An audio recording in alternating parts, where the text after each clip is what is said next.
عمران خان نے جج کو بھی کہا، اور جج کو کہا کہ میری بہن باہر کھڑی ہے، ان کو اندر بلا لیں.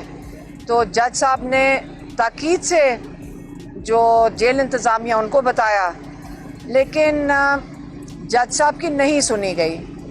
دیکھیں، جج صاحب کی یہ توہین ہو رہی ہے. آپ دیکھا کریں کہ پوری جیل انتظامیہ جج صاحب کی توہین روزانہ کرتے ہیں.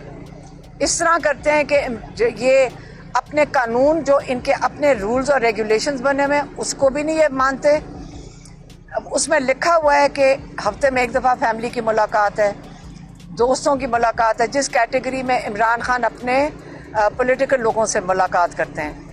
تو ان لوگوں کو، ان کی آج جمعرات کا دن ہوتا ہے، کئی مہینوں سے 6-7 مہینوں سے ملاقات نہیں کرائی گئی.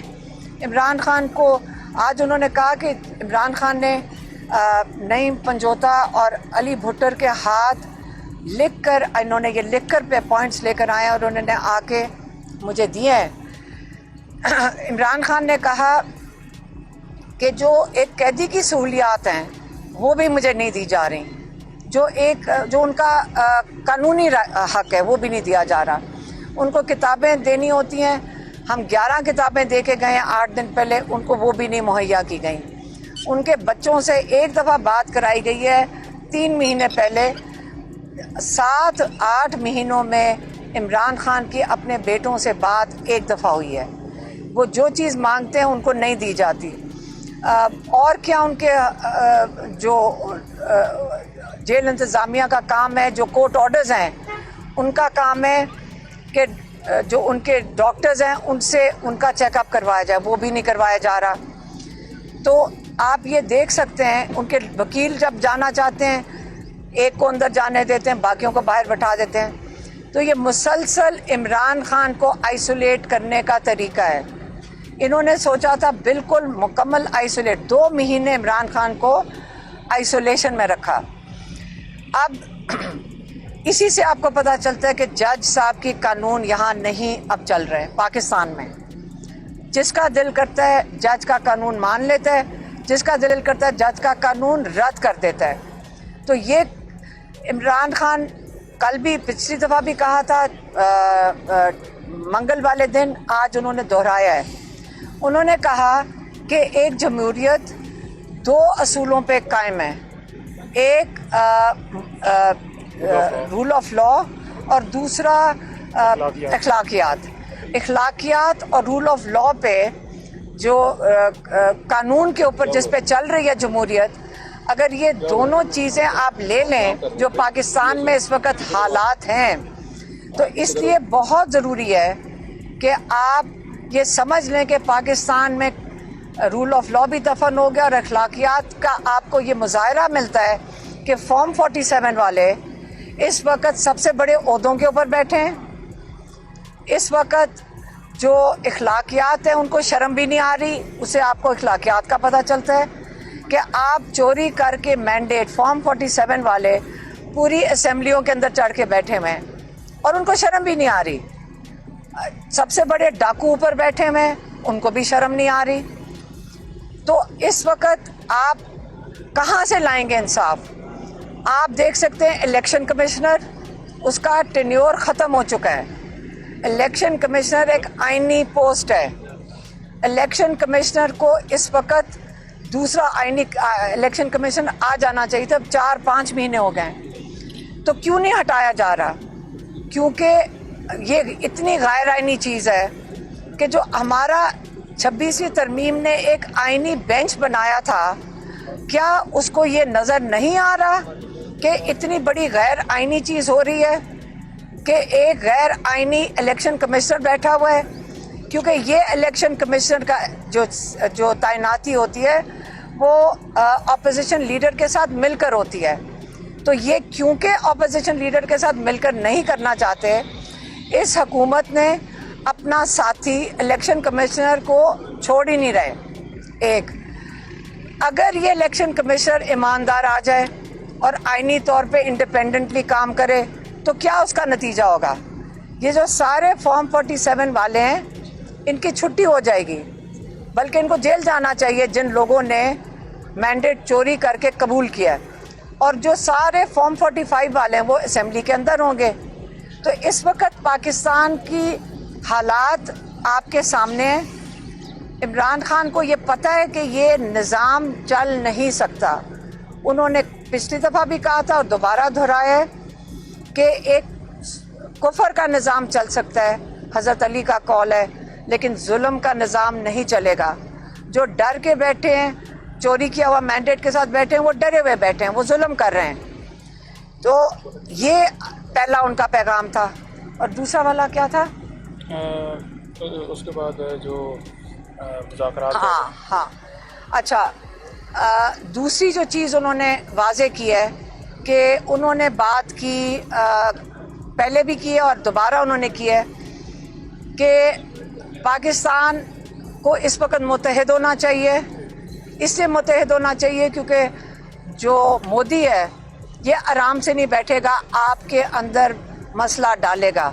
اب بلوچستان میں جو مسائل ہو رہے ہیں، جو اب دہشت گردی بڑھنا شروع ہو گئی ہے، تو ہماری حکومت نے ہمیشہ بتایا ہے کہ اس میں ہندوستان اس میں حصے دار ہے. یہ جو وہاں پہ دہشت گردی ہوتی ہے ہندوستان ملوث ہے. تو اس کا مطلب ہے مودی ایکٹیو ہو چکا ہے. انہوں نے کہا قوم کو متحد رہنا ہے، دہشت گردی بڑھنا شروع ہو گئی ہے، اس لیے قوم کو یہ مودی اٹیک کرے گا پاکستان کو، آپ نے متحد رہنا ہے اور آپ نے الرٹ رہنا ہے. یہ انہوں نے ایک پیغام بھیجا ہے. مذاکرات پھر سے انہوں نے دہرایا ہے کہ میں نے کہا ہے کہ میرا جو قوم ہے اس وقت جو مسائل ہیں، معیشت کے مسائل ہیں، دہشت گردی کے مسائل ہیں، اور سب سے بڑا تھریٹ مودی کا جو ہے ابھی ہمارے سر پہ ہے. ان تینوں چیزوں کی وجوہات کے لیے میں اسٹیبلشمنٹ کو کہتا ہوں کہ میں تیار ہوں بات کرنے کے لیے. انہوں نے یہ نہیں کہا میرے دروازے کھلے ہیں، انہوں نے کہا میں تیار ہوں بات کرنے کے لیے. آپ اگر بات کرنا چاہیں میرے سے آ کے اس پاکستان کی خاطر بات کر سکتے ہیں. اسی لیے انہوں کو یہ بات کرنی پڑی ہے کیونکہ باری باری یہ خبریں نکالی جاتی ہیں. اس پہ آپ غور سے سن لیں.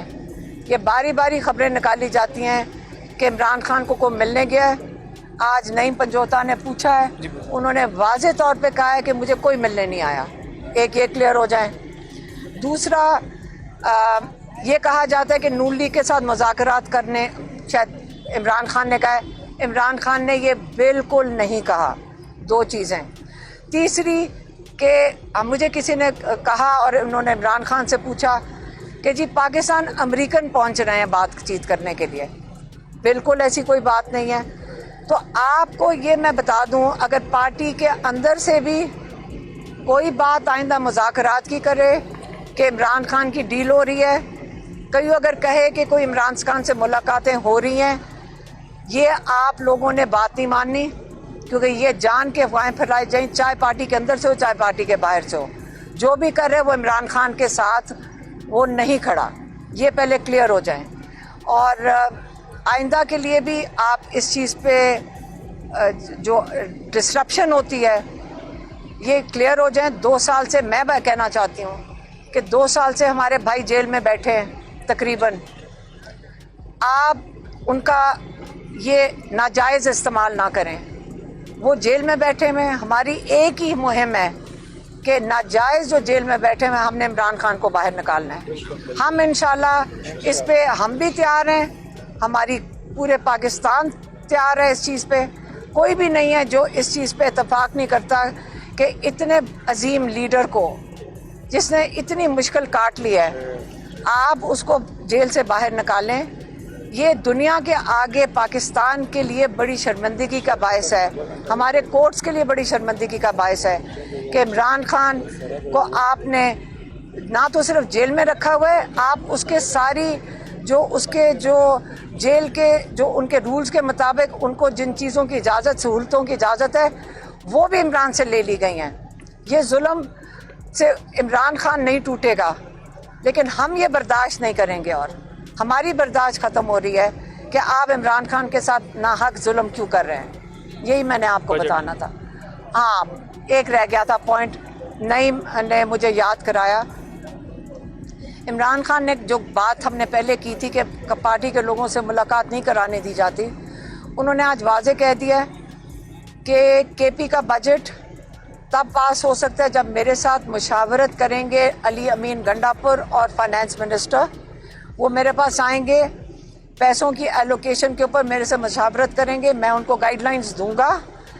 اس کے جب تک یہ دونوں میرے پاس نہیں آ کے مشاورت کرتے اور میرے سے گائیڈ لائنز لیتے، کے پی کا بجٹ پاس نہیں کیا جائے گا.